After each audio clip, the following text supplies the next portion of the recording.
Well, hi everyone. Thanks for your patience. My name is Leighton Healy. I'm the CEO here at Know How, where we work with busy, fast-growing restoration companies to standardize their operations and just improve all areas of how they make money.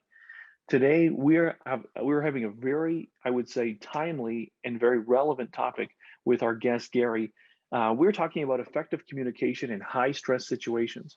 One of the number one reasons when we ask customers, why things didn't go very well on the job, is because they said that the communication was not done well by the restoration company. So in high stress situations, who better to walk us through effective communication skills than a seasoned hostage negotiator? Our guest, Gary, is a retired hostage negotiator with over 25 years of experience, having personally responded to over 47 high-risk hostage crisis situations, with experience in training hostage negotiators across Western Canada and the US. Gary is also the lead instructor for the National Tactical Officers Association, teaching hostage negotiation tactics across the country. And in 2004, Gary formed his company Conflict Solutions, dedicated to teaching conflict resolution skills in the workplace. He's a master communicator, and so between a lifetime of experience in law enforcement and his experience as an effective communication expert in high pressure situations, he is the most qualified person for this conversation. So just to kick things off here, Gary, tell us a little bit, fill in the gaps a little bit. How did you get into hostage negotiation? And could you, I mean, we all want to hear a story of like a high, like an intense, like, I just have pictures, like movies have taught me how to think about your role. So tell us a little about yourself. How'd you get into it? And give us a story. Appreciate the invitation, Leighton, and to you, Corbin, as well. Thank you very so kindly for inviting me to be part of your session today. What's interesting from my perspective is that people perceive hostage negotiation to be some sort of magical thing. We show up and spread some pixie dust, and then good things happen. The reality of hostage or crisis negotiation, in my view, is it's not magic. It's really fundamental. It's really creating situations in which people feel that they've been heard, they've been listened to, they've been validated. And it's really all about active listening skills. Oftentimes we talk about active listening skills in a number of skill sets, sort of across the board. And what are active listening skills? Well, it's about being attentive. It's about appropriate eye contact. It's about being frontally aligned. It's about the specific skills, or those skills of, paraphrasing, listening, and, paraphrasing back to people the things that are clearly important, or labeling emotions. You know what? My sense, Leighton, is you're really frustrated by what's going on here today. By summarizing, you know what, Leighton, you and I've talked about a lot of things here today. Here's what I've heard, this, and this. The use of silence is another active listening skill that really works well for us. So through my experiences as a hostage or crisis negotiator, those things have really paid dividends in my view.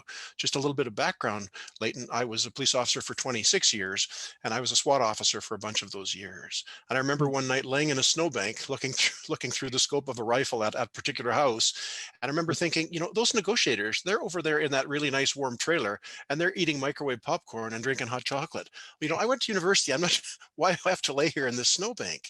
And I thought, there might be some value in maybe transitioning over from the SWAT side over to the negotiation side. And so I did that. I made that transition a few years into my career, and just no looking back. Hostage negotiation, your crisis negotiation, it's a privilege. It's an absolute privilege to be able to talk to people, as you've alluded to, Leighton, on the worst days of their lives, talking to people in crisis, people whose homes have lost, people who've been subjected to floods and facing significant loss.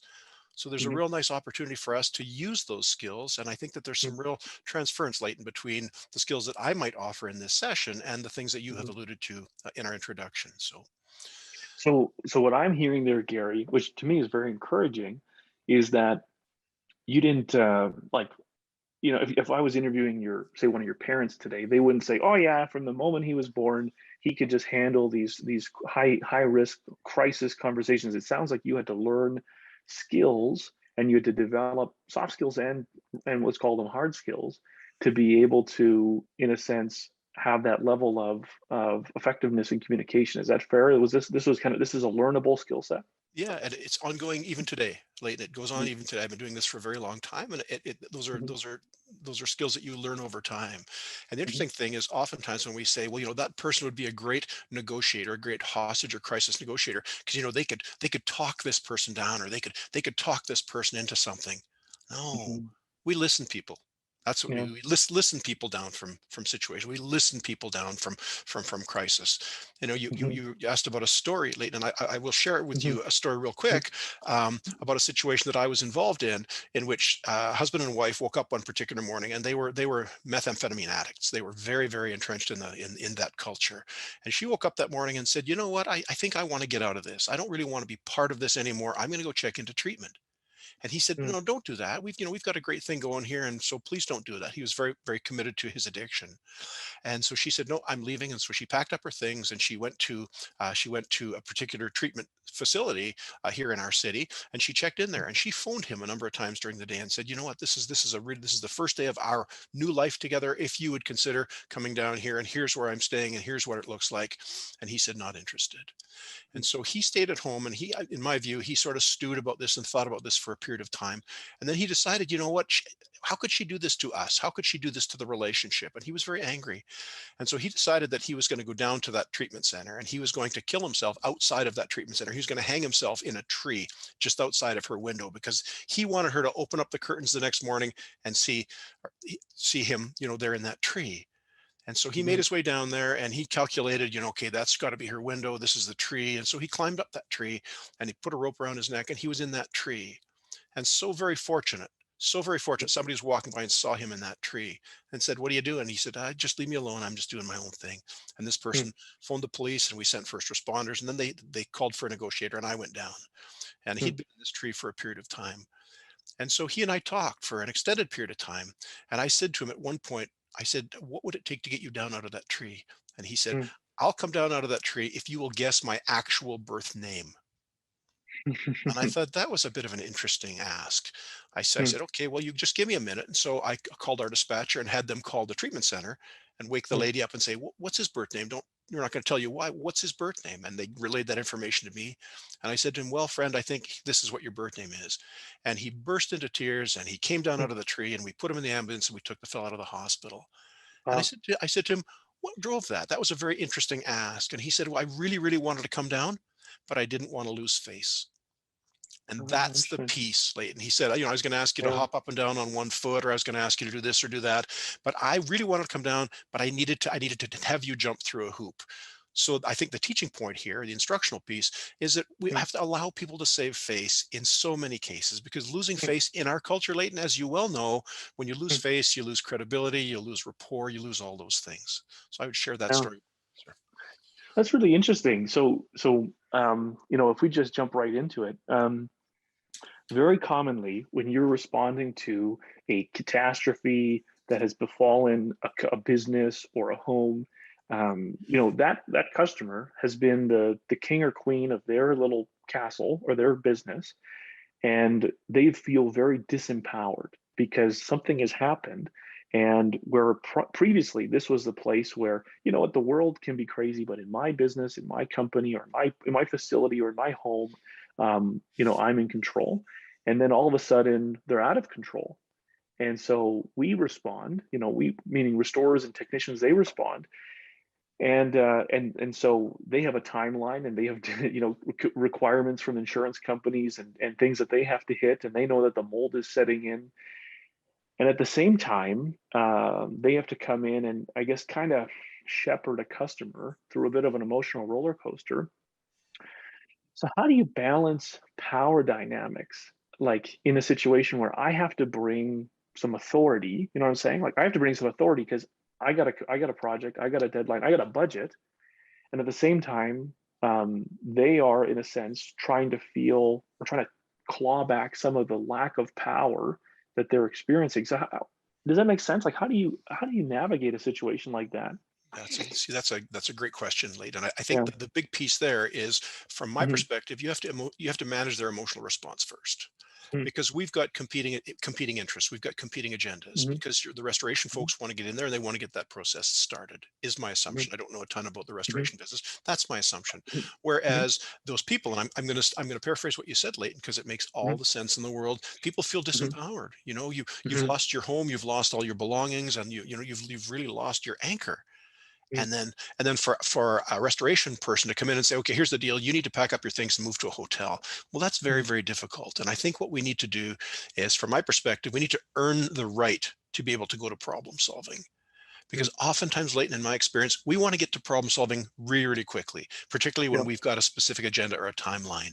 So it'd be Mhm. my recommendation, and to those folks who are listening, is just take a few minutes and make an investment in that, in sort of managing that emotional relationship. Mhm. Coming from that place of empathy, coming from that place of boy, this is significant. This is huge. Help me understand how this is going to impact your life, and sort of Mhm. manage that process before we move on to okay, now we've got an agenda that we need to move forward, because the mold's going to set Mhm. in starting today. Yeah. So, Yeah. and from my perspective, in terms of managing that emotional response, it's about labeling the emotion. That's a big, big Yeah. piece. You know what? I'm not in your shoes, sir, ma'am, and I don't profess to be. If I was, I can imagine how catastrophic this would be. Let's talk a little Mhm. bit about that. Yeah. That's what I would That's really suggest. so yeah, I'm bursting with questions here. So, you responded to 47 high crisis situations. And so there must have been times where, you were talking with people who were in the crisis, who for them it was all new, but for you, you could kind of chart where the course of this was probably going to go. And so, when I think about, people whose full-time job is to respond to people who are in crisis, who are trying to pick up their belongings and leave their home so that it can be, put back the way it was. How do you not be, kind of like callous as like someone with insider information? Because this is just like a routine thing for me. Like, how do you show up and be present and like empathetic for someone where it's the first time they're going through this roller coaster, but maybe this is like just another walk in the park for you. You know what I'm saying? Like, I do, yeah, yeah, I do. yeah, I think, and I may relate a specific story about this, Leighton. yeah, I think, from my perspective, when we feel strongly about something, as I'm assuming a homeowner or a landowner would when they potentially lost a significant, or had a significant loss, um, and a sort of restoration organization who wants to get in there and get things going, it appears that we've got competing priorities, we've got competing interests, and I think the mhm, reality is that we don't have competing interests. And one of the mhm, things that happens for us, Leighton, from a communication perspective, when we feel really mhm, strongly about something, we really like something, we really don't like something, is mhm, we subscribe to this specific communication strategy, and that strategy is something called advocacy, mhm, whereby we give information. Okay, here's the deal. If you don't get all your stuff in and out of here now, then there's a timeline. We have to move your belongings out of here. We have to get mhm, started on this restoration process. Mold is sort of knocking at the door. When we feel strongly about something, we often come from a place of advocacy. And mhm, the hiccup is, in a situation like that, and coming from a place of mhm, advocacy, in my view, is counterintuitive to moving this forward in an effective way. mhm, So, what I'm going to suggest is the other side of that coin from advocacy is communicating from a place of inquiry. Coming from that place of curiosity, coming from that place of, wow, talk about how this is going to impact your family. How do you see this moving forward? And I want to equate it to a little piece of work that I do. I do a little bit of mhm, work as well, Leighton, in organ donation. mhm, I work for a company. I've worked for a number of companies down in the United States and some in Canada as well, around organ donation. And the same concept applies, Leighton, as applies here: advocacy versus inquiry. Because I'd been doing some work with an organ donation company in a city down in the States. And they had two different teams of people, Leighton, that did this organ donation work. And for argument's mhm, sake, we'll call them Team A and Team B. And the mhm, hospital was doing an efficiency audit to see how effective are we in our program? How often, when we approach families, are they willing to give up organs or allow for procurement of organs? And they mhm, discovered that the one team that worked in this hospital had a 15%, Leighton, 15% donation rate or consent rate. And they mhm. discovered that the other team that worked in the same hospital, it was identical in structure, function, training, and purpose, they had a 70% donation rate. Wow. And Leighton, if you were the CEO of that organization, you'd be asking some Mhm, tough questions. How can two teams that are identical, one team with a 15% and the other team with a 70% donation rate? And mhm, they did an audit and they discovered the difference was advocacy versus inquiry. because the team with 15% success or donation rate, their approach was, hey, we think organ donation is amazing. It's great. It's phenomenal. We think it'd be phenomenal if you allowed us to take the corneas from your deceased loved one's eyes and transplant those corneas into the eyes of somebody who's presently blind. What an opportunity that would be. And we think it'd be amazing if you allowed us to take the heart from your deceased loved one's chest. It was advocacy, advocacy, advocacy. And then Leighton, they looked at the other team, and you can see where we're going with this because you're a very clever man. You can see where we're headed with this. They came to a place of inquiry. So you know what, we'd love to have your loved one participate. What are your thoughts? What are your concerns? What barriers would exist that would keep you from participating in this program? Okay, here's what we're hearing from you. And the difference was 15% effectiveness versus 70% effectiveness, Leighton. And I think that that's really important information. That's really interesting. So, okay, so let me bring it home to the people in the industry listening to this. So I think that's what you said. I don't think we should miss that. It's very important because project managers tend to be the individuals who are overseeing everything. And so what that looks like is they show up on site and they're essentially like born and bred to be type A individuals, right? Like these are professional project managers in restoration are like professional, get it done type people, because they might be doing, like this customer is going through an emotional roller coaster. I'm managing 7 of these at the same time. You know what I'm saying? And so their job is to like say, okay, I need to be able to move this along because I got trades who are coming in and we got equipment coming and like the trucks are coming and you know, I'm on a deadline. And so I guarantee you that there's mostly inquiry, not advocacy going down, right? It's mostly just like, hey, like, what are you going to take with you? Where are you like? It's more like me. It's not coming in from that advocacy. So if I'm a project manager and I'm coming in and I'm talking to a customer, and I need to basically get some information, find out who their insurer is, and then kind of direct them to a hotel and frankly, allow them to let me take care of things. What does advocacy look like in that situation? Right. I would first, I'm not going to answer your question directly, Leighton. Please, I'll put that on the parking lot. I'm going to suggest to you respectfully that we have to go slow to go fast. That's what we need to do from my perspective. And I know very little about that industry, but based on the scenario that you've provided, I think that we need to do that. We need to make that investment in that, make that emotional investment and offer that sympathy and then move forward. Because I want to be very clear here, Leighton, in that there are times when advocacy is important. There are times when that's important, like saying to a homeowner, here's the deal. If we don't do this and we don't get this started now, these might be the consequences. So I'm not saying that we don't ever advocate. Because Leighton, if you and I were in a meeting room somewhere doing a presentation and the building caught on fire, I'd say, Leighton, we got to go. This is burning. We got to go. That's advocacy, right? I wouldn't say, hey, Leighton, the building's on fire. What do you think about fire? Hey, do you like orange or blue? Like I wouldn't do that. You know, there's a time and a place for both of those things. So what I would say to your project manager, Leighton, is I would say this: let's find that balance between advocacy and inquiry, because there's a time for both of those things. Yeah, it's interesting. So how do you train someone in that? Like, is it, you know, like, because I'm thinking like, is it come with me? You know, for example, let's just say a lot of people listening today are going to say, man, we need to add some bench strength to our communication skills. And so Gary comes in, let's say, works with the senior project managers. How do you transfer some of the skills that we're going to talk about today? I am kind of getting, you know, in a sense, the cart ahead of the horse, but like, people are going to start to think about, okay, so how do I transfer skill? Do I role model? Do we role play? Do I provide scripts? Well, because there's not a lot of I mean, when you're learning how to navigate a negotiation, you know, you can't exactly be like, maybe you learn on the job, you know what I'm saying? Like how do you transfer skill? Because I think, Leighton, every word matters. Every word matters. And one of the things that very commonly happens for us is when we're trying to negotiate somebody out of a crisis point, there's two elements to every one of these negotiations. There's sort of the substantive meat and potatoes part of it, and then the person will sort of turn a corner and say, okay, I'm going to come out. And then it's really a negotiation within a negotiation. And that's a process unto itself. Mm, So here's what we need you to do. We need you to leave the phone off the hook. We need you to leave the gun in the house. We need you to lock your pets away. We need you to come out the front door, roll up your sleeves and roll up your pant legs. mm, Keep your hands up. Those are the specific things we want you to do. And mhm, and one of the things that happened for me early on is I was very clear about that piece. What I wasn't clear with, Leighton, was painting the picture of what this person's going to see outside. So this mm, person came walking out and adhered to all of those things that we asked them to do. mm, Yet we hadn't painted a picture. I had not painted a picture and said, just so you know, when you come out, here's what you're going to see.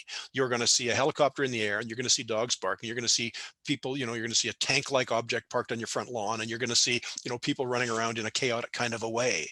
And so mm. this person came out of the house and saw what I should have painted as a picture and went, I'm not doing this, and turned and went back in. And so Oh, now we're interesting. back to square one again, Leighton, because I did not paint that picture. And I think that the Mm, same thing might apply to you, to your colleagues, in the restoration mm, industry, is let's mm, be very clear. Let's be explicit and purposeful around. mm, So here's the deal. Here's what it's going to look like. These are the stages. These are the steps. This is the timeline. I just really want to paint this picture for you. So respectfully, I would mm. say that there is a nexus between that example and maybe what your folks, your listeners, could maybe take away from that piece. I think that's really important. What you just said is that because I think that somebody could listen today and feel kind of disarmed in the sense that, okay, so like I know how to run these projects, and frankly, if the customer wasn't even involved, I might even be able to be more efficient. You know what I'm saying? But the reality is the customer is involved, and so an emotional creature is at the center of this storm that has to be resolved. And so that whole concept of painting a picture allows me, what I'm hearing is to not only leverage my experience and my skill as an expert in my industry, but it also allows me to become kind of like a trusted advocate for them. In a sense, I can demonstrate, like when I think about different frameworks of trust, big components that I'm familiar with is like common sense of purpose, character, competence, the ability to demonstrate those things. Like what are the factors that make me, I would say, show up as a trustworthy person?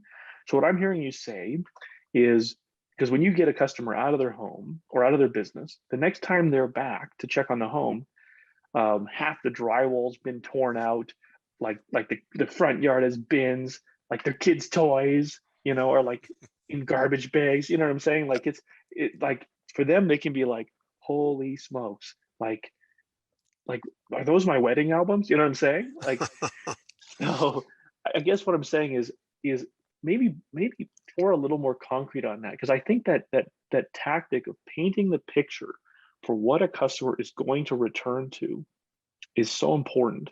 What would that look like?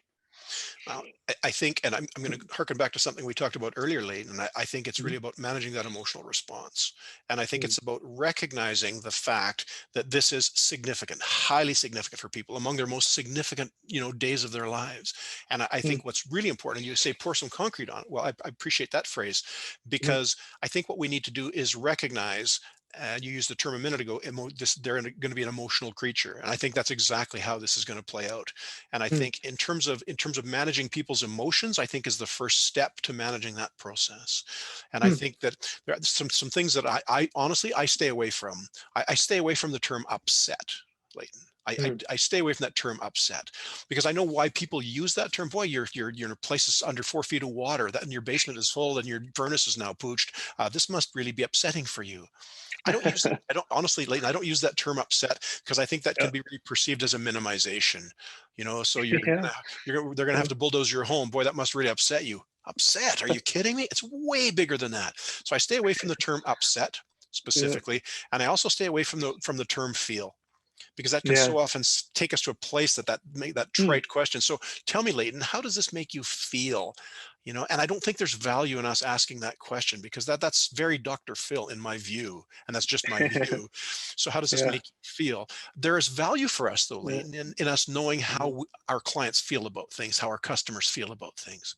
And there's a lot of mm, different ways we can get that same information instead of asking, how does this make you feel? Things like, so mm, Leighton, how does this impact you? Leighton, what do you think about that? Leighton, what are your mm, thoughts around this? Leighton, tell me more about that. There's a lot of mm, different ways we can get that same information without that asking that question. How does this make you feel?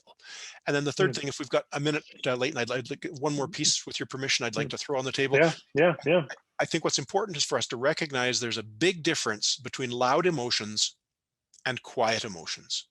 And I think that's a Mm, great, mm, great piece for your learners, or your listeners rather, to recognize loud emotions and quiet emotions. And so if we compare and contrast those two things, because it relates mm, specifically, in my view, to the work that we're doing here today. mm, Loud emotions, your typical loud emotion is what? Well, it's anger. Your typical mm, loud emotion is anger, and that's outward. What about our mm, quiet emotions? Well, shame, guilt, doubt, vulnerability, insecurity, uncertainty. And I think mm, those emotions that typically, a homeowner who's under restoration would probably feel. Okay, mm, those guilt, doubt, vulnerability, uncertainty. mm, Um, so the important piece here when we look at the difference between loud emotions and quiet emotions, Leighton, is that we externalize loud emotions. When we're angry, we mm, tell the world. mm. When we're experiencing quiet emotions, we typically internalize those. Okay, we stick those, we hang on to those, and those show up later as high blood pressure, diabetes. But the bottom Yeah. line is two things are important here. We externalize loud emotions, we internalize quiet. And the Mm, other piece is that loud emotions almost always cover and dominate over quiet mm, emotions. And here's why mm, this is important for our listeners today, Leighton, mm. is because you may be talking to a homeowner, a landowner, or you may be talking to a business owner, and what you're seeing from them is a lot of loud emotion.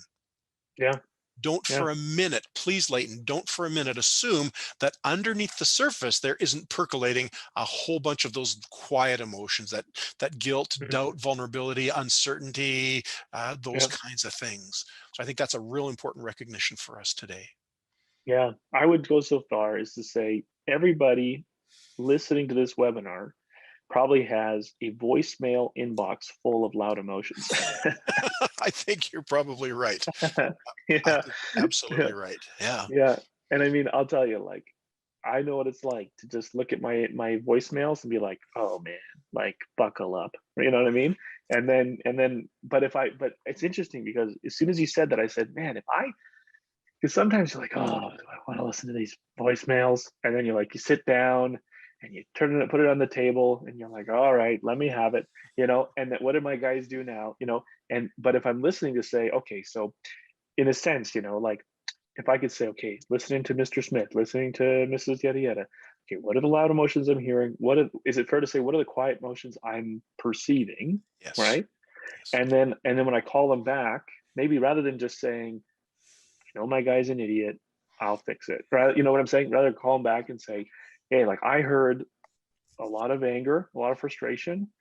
What I sensed is some worry, maybe some dread.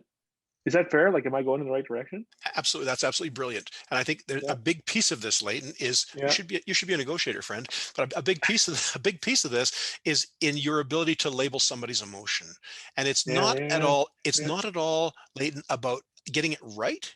It's really the value comes from the effort, not the accuracy. And when we label Mm, an emotion in someone, Leighton, I mhm, don't think we're in the business, my friend, of telling people, hey, Leighton, wow, are you frustrated, or wow, are you disappointed? We are not in that business. So I wouldn't say, wow, mhm, Mr. Smith, you are this, or wow, Mrs. Smith, you are that. I would mm, use provisional language, Leighton, is what I would do. yeah, And we talk about provisional language, it would sound a little like this. Leighton, mhm, my sense is you're really frustrated by the fact that this project hasn't moved forward. Or it appears, Leighton, you're disappointed by the fact that we didn't show up there today. Okay, it's about labeling that emotion using a provisional language. It's my sense, or it appears, or I believe, or it looks like, as opposed mm, to that absolute language. Boy, are you frustrated. Boy, are you disappointed. yeah. Pretty much everyone listening is probably thinking, "Man, how do I get every single one of my technicians in a room with Gary to say, this is how you're supposed to talk. Whatever, insert desired expletive, right? Right. So let me throw something out at you. So one of the things that I think I can definitely be guilty of is dismissive comments, right? Where because I am like I think I handle a lot more stress than I'm going to go so far as to say the average person. And so when I see somebody who's maybe not handling stress well, if I'm not conscious of it, if I'm not mentally conscious of it, I can be dismissive of it. I can say like, you know what, there's no need to worry about it, or this is all going to come together, or we do this every day of the week. Don't worry, you know what I'm saying? And for them, they're like, what you're saying, don't worry about, is what is causing my children to cry about at the Holiday Inn down the street, where we're staying for the last 3 months. Thanks very much. You know what I'm saying? So what is your perspective on like dismissive language, like dismissive wording? No, everything that you just said, Leighton, you said, don't worry about it. It'll be fine. Don't give it a thought. We've got this. That's advocacy, Mhm. advocacy, advocacy, advocacy. Yeah, And you're yeah. in essence, you're telling people how they should feel or how they shouldn't feel. Mm, And my assumption is that in the restoration business, a big part of it is managing the project, and a big part of it mm, is managing the relationship. yeah, I think yeah. it's about giving equal time or equal value to both of those things. When Mm, we tell people how they should feel or how they shouldn't feel, and I'm going to steal mhm, your word, Leighton, because it's brilliant. It's very dismissive, very dismissive. mm, And so I would be inclined when somebody says to me or says to you, or maybe one of our listeners today, you know what, here's the deal. I'm not very happy about the time this has taken. And I'm not happy about the budget. I'm not happy about the timeline. I'm not happy about the quality of the delivery. I think what we need to do is we need to explore that with them, mm, because in some cases we can fix people's problems, Leighton, and in some mm, cases we can't. But the thing mm, we can always do is we can always allow people to feel that they've been heard, mm. that they've had a Yeah. voice, that what they're saying brings value, and that there's merit to what they're saying, and what they're feeling, there's value as well. So I think that once again, and I've said it a couple of times in our webinar today, it's important to recognize that we should make that investment, that 5 or 10 minute investment in that relationship, and say, okay, so you're really concerned that you've been in the Holiday Inn now for 3 months and this is really impacting your family. Talk to me about that a little bit. Tell me a little bit about that. So how's Yeah. that experience been for you? What does that look like? How do you see this moving forward? Is there anything that I can do other than sort of putting a faster timeline on this project? Tell me a little bit about what I can do for you. Mm, It's yeah. all That's it. about recognition and earning the right to say, let's go to problem solving together. Totally. In this industry, Gary, there are so many like good quality project management courses you can take, and they're very good. And a lot of it is around getting a person to just commit to the level of detail and planning and level of execution that's required to be excellent. And I'm not aware of a course that offers a segment on communication. You know what I'm saying? Like the communication associated with like tearing up the most important physical asset that a person has and trying to put it back the way it was, knowing that you never are going to get it perfect. Um, anyways, it's just like almost a rhetorical comment. Is it seems like they're one and the same. Like project manager should almost be a master communicator, because that's all you're doing all day long. You're either communicating to the client, or you're communicating to the staff or to the subcontractors, and all of them. Like everyone's stressed out, right? Like everyone's behind, and so let's talk. Let me just shift gears for a second. Verbal communication is not the only way that we communicate.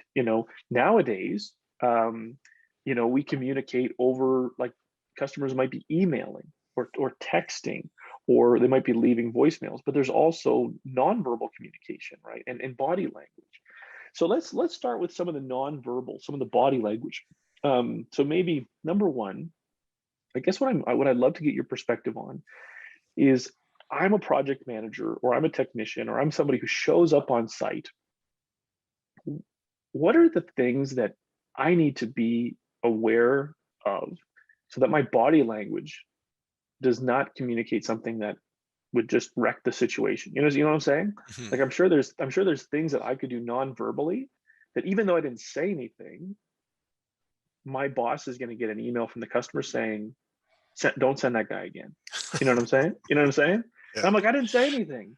yeah. So what non-verbal communication just totally throws a wrench when a person's in a crisis situation? Um, I think the first thing that jumps into my head, Leighton, is tone.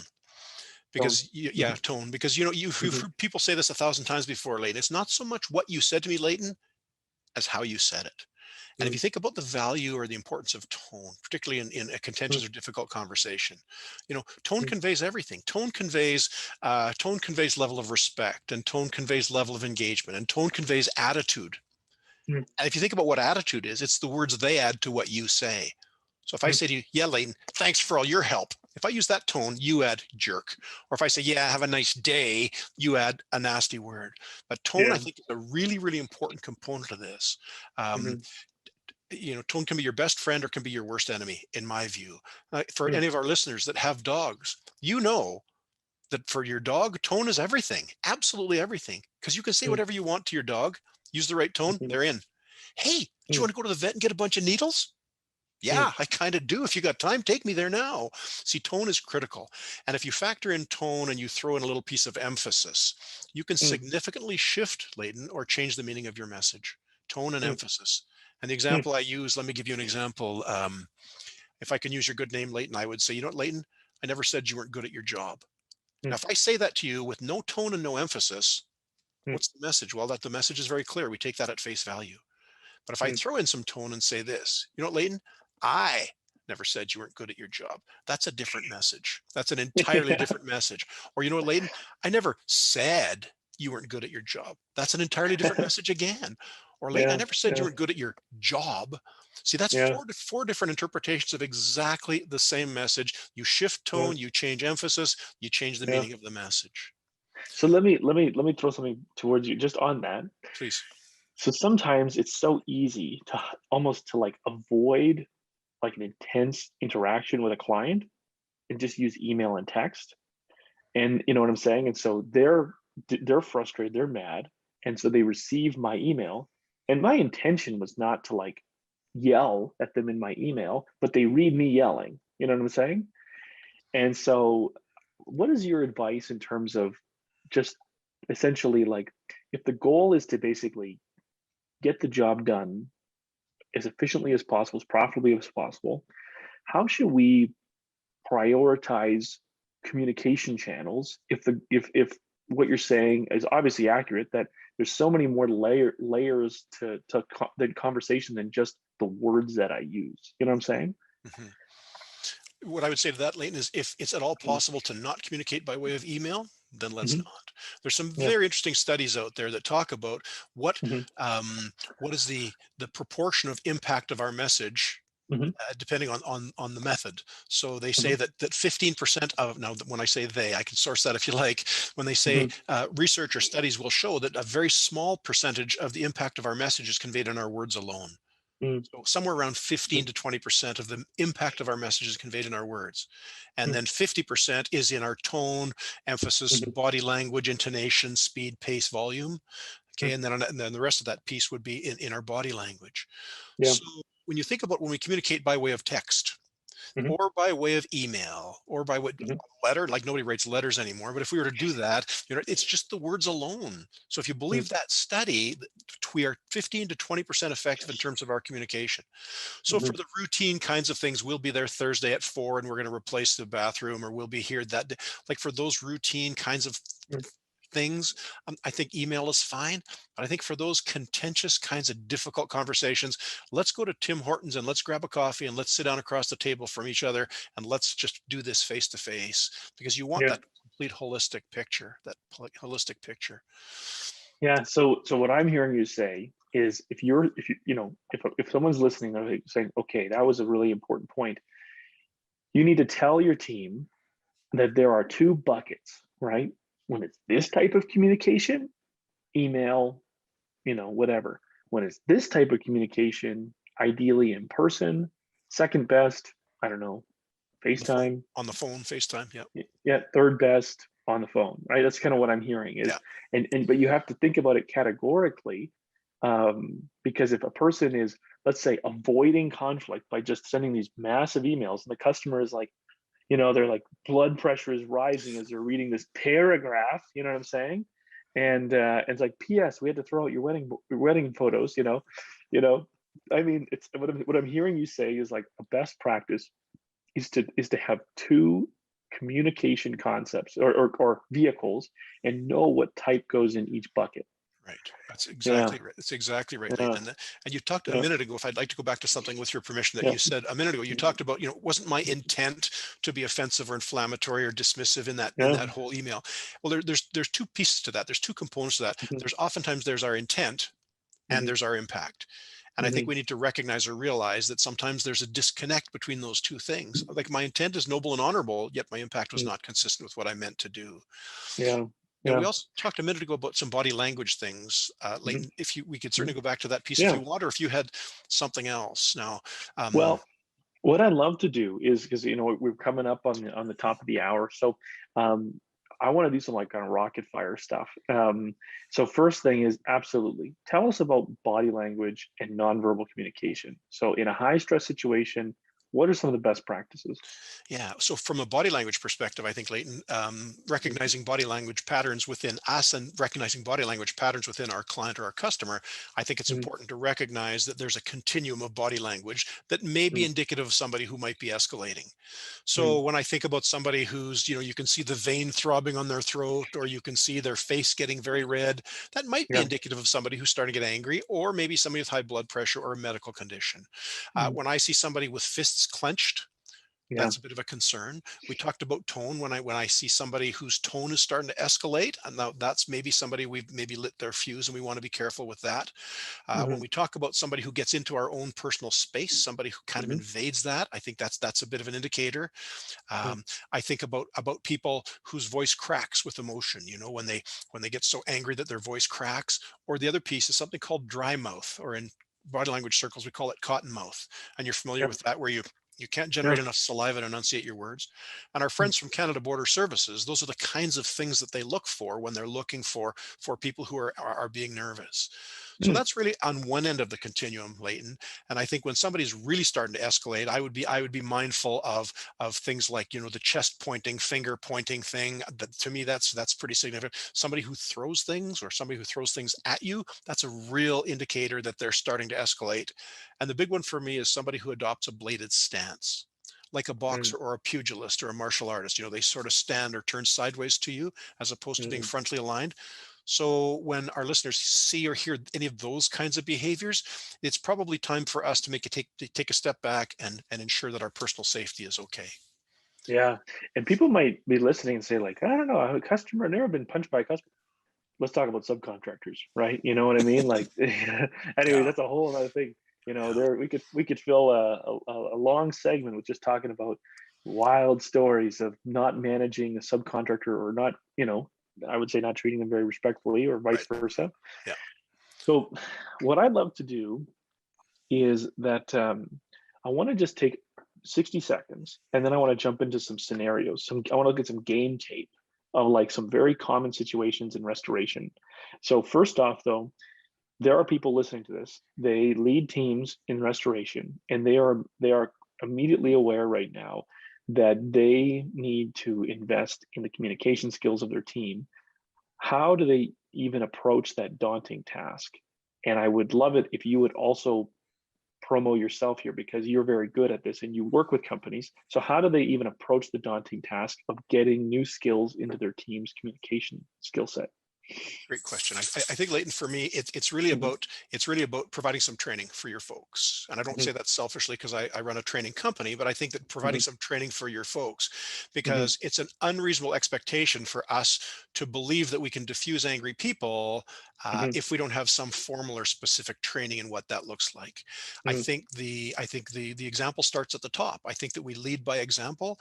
I think that we want to be talking a common language. I think that we want to be, using words like advocacy and inquiry and diffusing angry people and managing the emotional response. I think we want to be using that kind of common language as well. Hmm. And I just think it's about practicing those things. So one of the things that people commonly ask in my workshops is, they say, well, you know what, how do we keep this top of mind? And that's a question that's very commonly asked. And so what I suggest is, focus on a specific skill this week.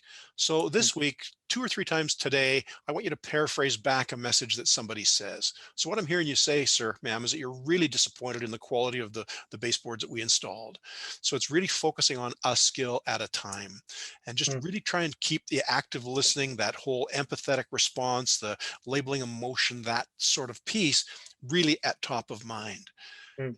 And so selfishly, if people are looking for workshops or seminars, you know what, I've got a website at Mhm. www.conflict-solutions.ca. People can reach Mhm. out. I'm assuming that people can reach out through our folks at Know Yeah. How as well. So yeah, if anybody's interested in doing that, I'd be more than happy to just meet with you and kick this around a little bit. So if I was to do my best paraphrasing there, again, if I'm like, I'm thinking about this like my own team, right? Because one of our values, like stated values, is effective communication, right? Like that's like one of our, like, healthy communication and then effective listening. Like those are two of our values, right? And so I'm thinking about this, and so what I'm hearing is invest in a trainer like Gary, and or it sounds like adopt a common language. So as you start learning these things, you have to adopt a common language. One of the things that I'm envisioning is that if everyone is, because my experience when I'm learning to be a better communicator, sometimes when the words are coming out of my mouth, I kind of feel kind of phony. Like I feel kind of, you know what I'm saying? Like I feel like I'm acting until it like really settles in, and then I'm like, no, this is just how I communicate now.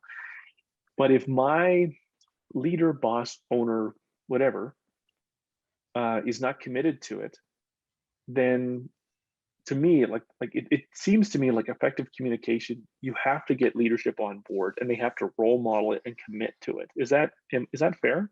Absolutely fair. Absolutely fair. Yeah. And if I may respond Mhm. to something you just said, Leighton, sometimes Mhm. it feels patronizing and it feels condescending and it feels really insincere and not genuine. Mhm. Like if you Mhm. overuse these active listening skills, don't. Just absolutely Mhm. don't. Because the use of active listening skills, it is a um, it is it's very subtle. People should not know you're using these active listening skills, because if it becomes Mhm. evident to them that everything you say starts with, so what I'm hearing from you, so what you're telling me, so what you're saying, right? Overuse of these skills is not where it needs to be. Okay, this is a covert process. It's not overt. Because if it becomes evident to people that you are using these active listening skills, they're going to bust you. They're going to say, wait a minute, Layden, did you just take a course, did you? Why are you repeating back everything I say? And to that we say, you know what, I'm sorry, I'm not trying to make you mad. What we're talking about is Yeah. really critically important. I just want to make sure I get the Mm. message right. So yeah, Yeah. let's not overuse What I, those skills. So so maybe so bad interviewer question, but yes, no.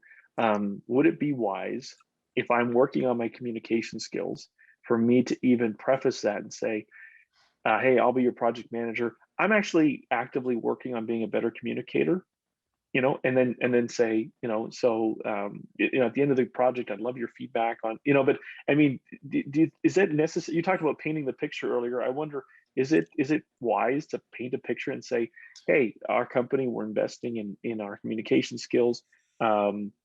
Some of the things we say, you might need to give us a second shot at Mike. But I mean, you know what I'm saying? Is that, yeah, yeah. you know what, I appreciate that, and it's not that we're hitting them over the head with it. The reality is that we're just being explicit about how we do business. And quite frankly, Leighton, I would far Mhm. rather have you manage my project than somebody who was more of a bull in a china shop. Somebody who is purposeful about their communication and willing to kind of negotiate how we're going to move forward. I would receive that very well, quite frankly, very well. So let me put another question to you. And so there are probably times that you can imagine from your experience where things were so crazy, so chaotic, timelines were so important, or the stakes were so high that you just didn't have time to just arrive at a common place of agreement, and yet you still had to move forward and just kind of like manage your own emotions through that. Does that make sense? Mhm. Um, how do you approach stuff like that? Like, I guess what I'm getting at is, um, absolutely. Like, there's times where like optimal communication would be best, but sometimes like the deadline is so pressing or the matter is so significant that I kind of need to just like accelerate things, manage myself, manage the situation. What do you think about that? I think that that's unfortunate, but I think that those kinds of things Hmm. happen, Leighton. And I think what we Hmm. do is we name the event. I think we name the Hmm. challenge and then move forward. You know what, Mr. Smith, Mrs. Smith, here's the deal. We've got a real tight timeline here. Can we just talk Hmm. about those things that are most important? Because I've only got a minute or Yeah. two, and then we want to move this forward. But I think that when people in those situations, I think that there's value for us in putting that on the table and be explicit and be purposeful about that. you know what, Mr. Smith, Mrs. Smith, maybe next week we'll have an opportunity to sit down and talk about this in much more detail. I got to tell you that I'm facing some pretty significant timelines today. So with your permission, I wonder if we could move forward on this project, absent any more conversation. That is very interesting. So, what I'm hearing, basically what you're saying is it's acknowledge that this is important, acknowledge that there is a pressing timeline, and then in a sense, what I'm hearing is almost invite them into we need, are you comfortable moving things ahead because and it sounds like almost bring that back to alignment, say, because it is our mutual goal here that X happens, right? Right. Yeah. Yeah. You know what? Keep going. I have another question, but keep going. Sorry, I was just going to say that the reality is that we have common interests. Our interests are Mhm, not competing because the homeowner wants to mhm, get back into their home. The business owner wants to get the doors mhm, open, and you want exactly the same thing, exactly the same mhm, thing. And going back mhm, to that being purposeful and explicit around communication, I think what happens is when someone is doing something that's counterproductive to the mhm, relationship, I think we do mhm, this exactly the same thing. We name the behavior and negotiate how to go forward. mhm, You're being disrespectful, or you're abusing my crew, or you're not being kind to my contractors, you're being disrespectful or belittling or demeaning.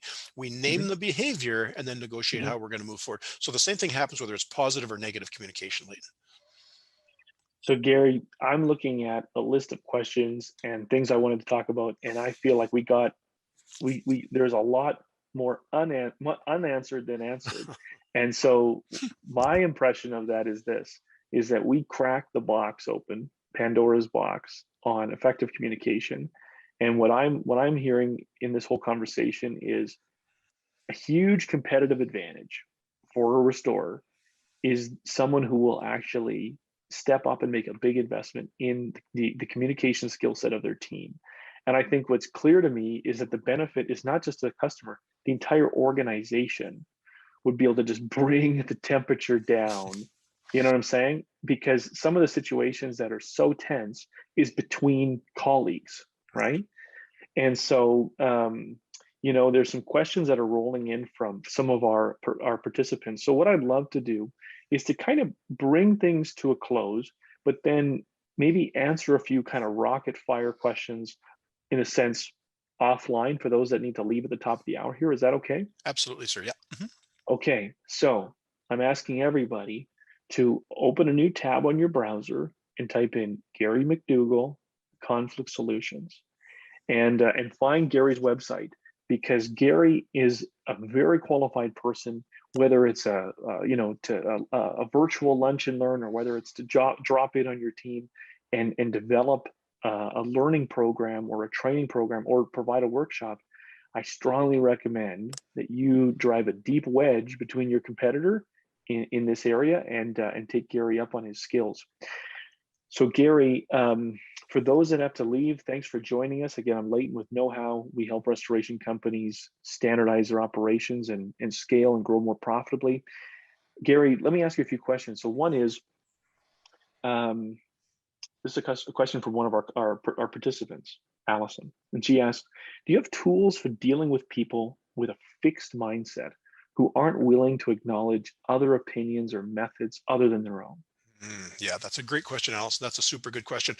One of the things that happens very commonly is when we're trying to resolve conflict, interpersonal conflict, intercorporate conflict, one of the things that very commonly happens is that people are very positional. So Allison rather has characterized that as people with this real fixed mindset. And one of the things that happens with those kinds of folks, in my experience, is they're very commonly not willing to say, well, this is why, or this is why I've adopted that piece. So in the interests of trying to crack that open a little bit so that we can have a look at it and have a conversation about it, one of the things Mhm, that I would commonly do, and my sense is that Allison's looking for a specific strategy mhm, in that the people with the fixed mindset aren't willing to share what their underlying interests are. Well, mhm, one of the things that I've done in the past in order to get people to kind of open up that book a little bit and let us have a peek is I will share with them what my interests are. mhm, You know what, if you're not willing to share with me the rationale behind why you made that decision, I respect that, I honor that. I got to mhm, tell you though that I'd like to share with you, with your permission, what's really important to my side, what's really important to my team, and this is mhm, what it is. And mhm, oftentimes Alice and I would say that based on the theory of reciprocity, when we open up and sort of show people our cards, very Mm, commonly they show us theirs. One of the other mhm, things that I would suggest as a sort of a last stage suggestion, Allison, mm, is mhm. if people are still unwilling to share, what show us their cards, for lack of a better term. One of the things that I'll do is I'll make some assumptions about what their cards are, and I'll say, well, you know what, it's my assumption, Leighton, that this is what's really important to your side. I'll make that assumption and I'll characterize it as an assumption. And Mm, sometimes that causes people to say, no, you're not even close. Well, okay, now we've got some more work to do. But people with mm. that fixed mindset, they're not willing to share their underlying interests, I would suggest those two things. That's really interesting.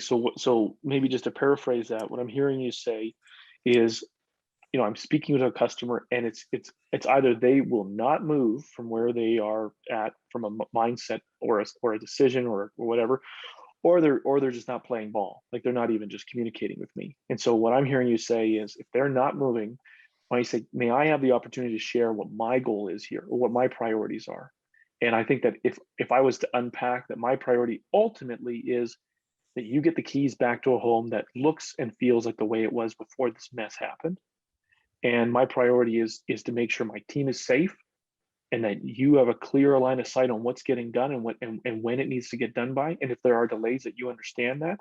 But ultimately, my goal is to hand you a set of keys, you know, by ideally date X, to a home that looks, that looks and feels like, and then inviting them to say,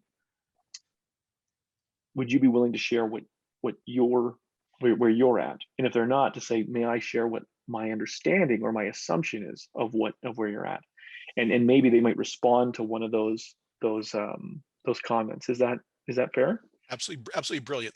That's a Yeah, beautiful summary or paraphrase of exactly what's yeah, happened there. And yeah. the other one that I would throw on the table is this, and I've said it before in our webinar, is let's name the behavior and talk Mm, about how we move forward. You and I, it's not you yeah, against me, it's you and I yeah, against this situation that we're facing. mm, So my sense is that you're unwilling to share with me what's important to you. I'm not sure how we're going to be able to move together in a collaborative kind of way without that mm, information. So is there a reason you're unwilling to share that? Is there a reason, I'm going to use Allison's words, that you've got mm. this mindset in which you're unwilling to share with me what's driving this for you? So yeah, Yeah, that's really powerful. So for somebody who's feeling a little overwhelmed right now, like maybe that strong silent type, um, um, there's a couple things that I've noticed just in our conversation, just even in how you and I are chatting, that I'm learning. And so someone's saying, okay, like, give me just some like nuggets that I could just like walk out and I could actually test this out like in my work today. One of the things that I'm hearing is, um, you say my name and you say people's names quite frequently in dialogue. I don't think people do that naturally. What's going on there? I think that's part of the training. I think that when Hmm. you use somebody's name, people feel Hmm. validated. I think people feel recognized. I think people feel appreciated. I think people feel, yeah, I think validated is probably the best Hmm. way. Um, and, Hmm. and so that with purpose, I use people's names Hmm. when I engage with them. Hmm. So yeah, that's a specific Yeah. strategy around alignment and rapport Hmm. building. I think it's super effective.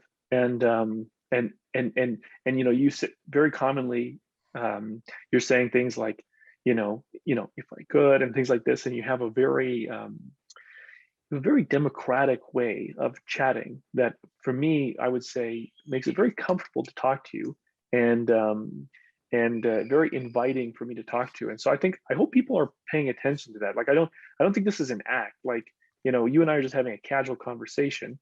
So that's really interesting. Let me put something to you, and I'd love to get your perspective on this. This is another question that's kind of drawn from the audience here. The restoration industry has been around for quite a while, and for it to continue, there are some things that need to change.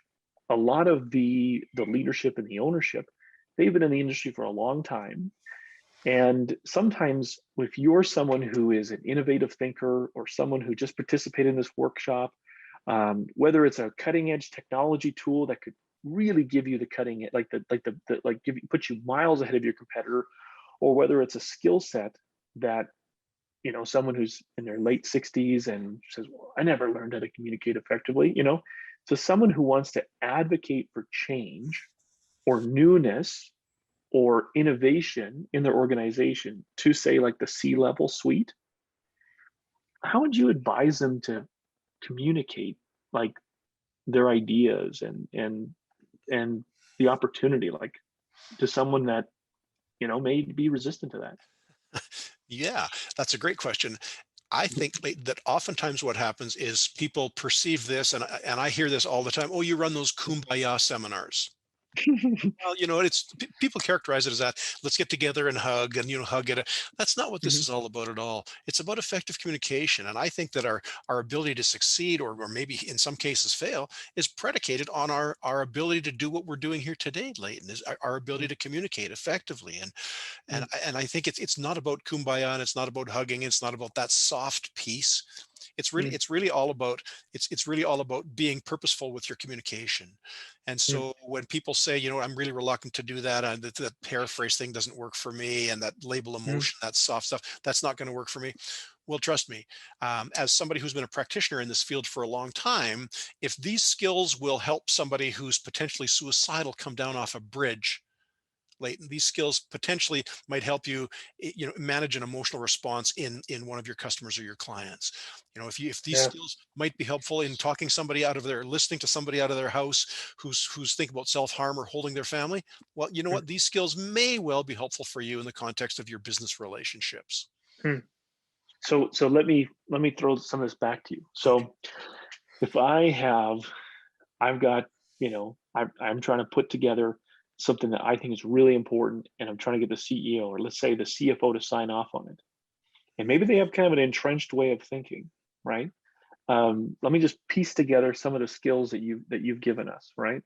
And you tell me if we're in the right world. So I can practice what I can control what I control. I can practice active listening, right? I can paint the picture for them, meaning I know that you may be having trouble thinking about how this influence, but let me paint a picture of what our company could look like if we had this skill set or if this thing was different, right? It sounds like I can, they're most likely going to give me quiet emotions, right? They're most likely like, let me think about it, right? And so I can maybe label some emotions or some behaviors, right?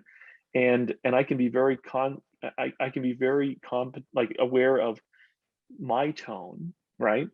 And know that when I'm trying to maybe email some things for them to consider look at, I can maybe think about, this is the type of thing like I can email. This is the type of thing where I really should talk to them in person. So I'm piecing together what you're saying, and I can see how I'm kind of drawing. They're just little tools right now. I can draw from my tool belt. Am I kind of in the right universe right now?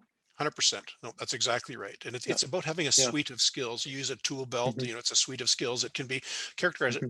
any way you want, but it's about having sort of the moxie or the acumen to be able to pull out the right one at the right time and use the Yeah. right tool, whether it's advocacy, inquiry, a label emotion, paraphrase, summarize, silence. Yeah, it's about knowing which tool to use. It's about having the know-how to know Hmm. which tool. See what I did there, Leighton? The know-how. Exactly. Yeah, exactly. Your check is in the mail. So Yeah, yeah, okay. no, that was great. Gary, we could keep chatting, and I'd like to keep this conversation going. So let me just land the plane, so to speak. Gary McDougall has been our guest. He is a seasoned hostage negotiator, and today he is the owner of Conflict Solutions, conflict-solutions.ca, .ca. Yeah, .ca, that's right. conflict-solutions.ca. And in this short time, I have realized that I have a long way to go. And the benefit that my staff, my customers, my spouse would benefit from me investing in those skills is obviously pretty profound. And so I'm sure you're listening saying, man, the things we could do if we could communicate more effectively. So, number one, I would strongly encourage you to check out Gary and find a way that you could benefit from his guidance, his wisdom, his road tested experience. Number two, 5starrestore.com. We wrote about this. Bad communication, poor communication is one of the reasons why customers punish restoration companies when things go off the rails. we paid actors to read the book to you. So while you're driving around, you can just listen to everything we've learned about what poor communication does to job sites and how to try to avoid that. And if you're looking for some help with how to be able to arm your workers with what to say and how to say it and the process for dealing with a customer, I mean, that's what we do every day of the week at Know How. So check us out. But Gary, this has been super helpful. I took a ton of notes, and I know I'm going to reach out to you. And I've got a management meeting tomorrow, and I'm going to advocate that we maybe even do something with you as well. So thanks for being so generous with us. It was my pleasure and my privilege, and thank you to everyone, and especially thank you to Leighton. Thanks, Leighton. Hey, All right. yeah, Be well. yeah, you're very welcome. You're very welcome. Okay, well, thanks everyone. Have a great day, and we'll leave it at that.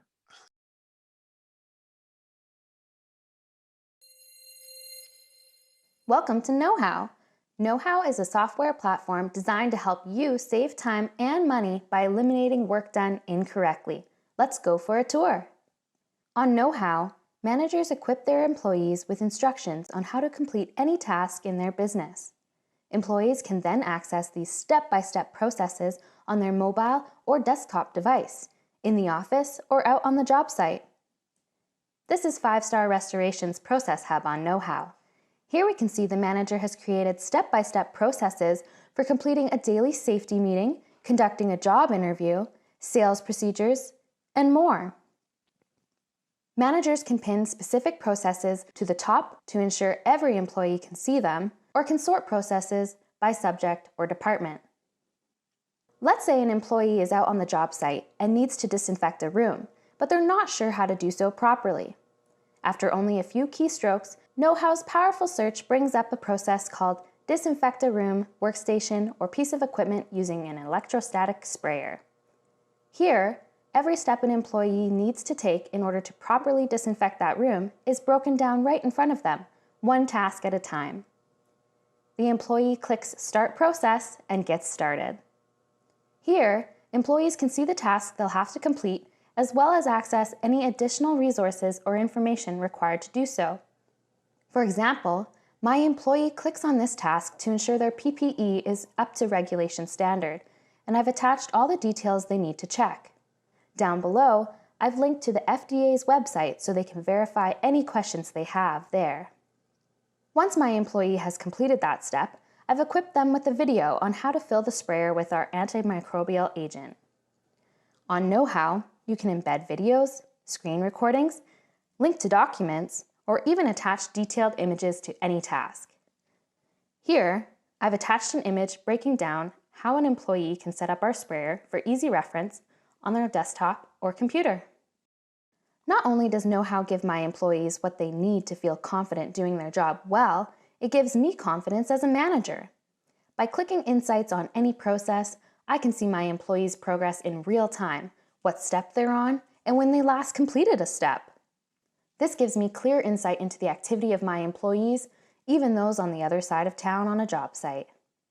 Of course, in order to empower your employees with the information they need, you need to create those processes first. Thankfully, on Know How, this couldn't be easier. Let's say I want to equip my employees with the best way to order supplies from our materials provider.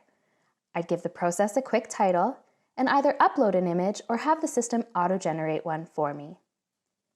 Here in the description, I'd give a brief explanation on why this process is important, and then I'd begin breaking things down one step at a time.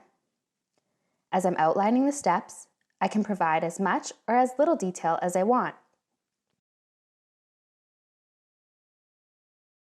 Attaching YouTube videos, documents, images, or relevant hyperlinks to ensure my employees have all the info they need. This includes ensuring my employees have double-checked every aspect of our order,